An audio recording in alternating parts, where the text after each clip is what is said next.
ओम श्री गणेशाय नमः। नमस्कार जी, बहुत बहुत स्वागत है आप सभी का।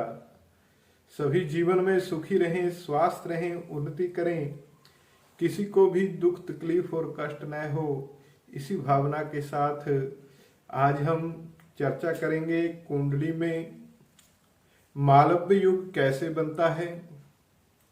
और यह तो आपको लगभग पता ही होगा कि मालव्य योग कैसे बनता है, किंतु अगर कुंडली में आपका शुक्र वृष राशि में बैठा है, तुला राशि में बैठा है, मीन राशि में बैठा हुआ है, किंतु वो पहले, चौथे, सातवें और 10वें स्थान में नहीं है, तो भी आपकी कुंडली में मालव्य योग बन सकता है। इसी विषय के ऊपर आज हम विचार करेंगे। कुंडली में दो तरह से मालव्य योग बनता है। एक तो सबसे पहले तो जरूरी है कि आपकी कुंडली में शुक्र वृष राशि में हो, या तुला राशि में हो, या मीन राशि में हो। ठीक है, तो उसमें सबसे पहले कुंडली में जन्म पत्री में पहले भाव में, या चौथे भाव में, या सप्तम भाव में और या 10वें भाव में आपका शुक्र होना चाहिए। तो ये हो गया पहले प्रकार से आपकी कुंडली में मालव्य योग।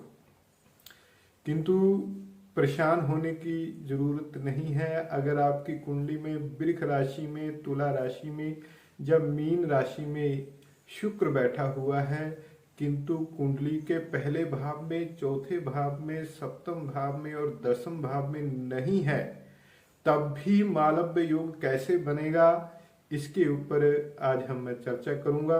तो सबसे पहले ये जानना बहुत जरूरी है कि कुंडली में पहला भाव, चौथा भाव, 7वां भाव और 10वां भाव कौन सा है। यह जानने के लिए आप हमारा ये वीडियो देख सकते हैं, क्योंकि अक्सर लोग एक, जैसे आपके शुक्र के साथ यदि 1 लिखा है तो उसे पहला भाव समझ लेते हैं, शुक्र के साथ यदि 4 लिखा है तो उसे चौथा भाव समझ लेते हैं। ऐसा नहीं होता, ये देखना बिल्कुल गलत होता है। कभी भी भाव का नंबर कुंडली में नहीं लिखा होता। तो आइए चर्चा करते हैं कुंडली में मालव्य योग 2 प्रकार से कैसे बनता है। यदि आपकी कुंडली में शुक्र वृष राशि में, तुला राशि में अपनी राशियों में होकर बैठा हो और मीन राशि में होकर बैठा हो, लग्न में और साथ के साथ अपनी राशियों में होके, अपनी उच्च राशि में होके लग्न में बैठ जाए, चौथे भाव में बैठ जाए, सप्तम भाव में बैठ जाए और 10वें भाव में बैठ जाए, तो मालव्य योग बन जाएगा। ये हो गया मालव्य योग का पहला प्रकार। और उसके बाद दूसरा तरीका ये है कि अगर आपकी कुंडली में शुक्र अपनी राशि में, उच्च राशि में होकर बैठा है, किंतु कुंडली में केंद्र स्थान में नहीं है, तो तब कैसे बनेगा आपका मालव्य योग। तो उसका दूसरा जो तरीका है वो ये है कि अगर आपकी कुंडली में शुक्र अपनी राशि में, उच्च राशि में होकर चंद्रमा से केंद्र स्थानों में बैठा हो, तब भी आपकी कुंडली में मालव्य योग बन जाएगा। तो आपने चंद्रमा से गिनना है, चंद्रमा जिस भाव में हो उससे अगर चौथे भाव में शुक्र, मान लीजिए कि चंद्र कुंडली में अगर शुक्र केंद्र स्थानों में बैठा हुआ है, तो आपकी कुंडली में मालव्य योग बन जाएगा। चंद्रमा से चौथे, 7वें और 10वें भाव में यदि शुक्र बैठा हुआ है अपनी राशि का, उच्च राशि का, तो ऐसे में आपकी कुंडली में भी मालव्य योग बन जाएगा और उसका आपको पूरा पूरा प्रभाव मिलेगा। क्योंकि ज्योतिष के अनुसार चंद्र लग्न कुंडली जो है उसकी भी उतनी ही महिमा है जितनी लग्न कुंडली की महिमा है। तो किन्हीं किन्हीं विषयों में तो सिर्फ चंद्र कुंडली से ही विचार किया जाता है।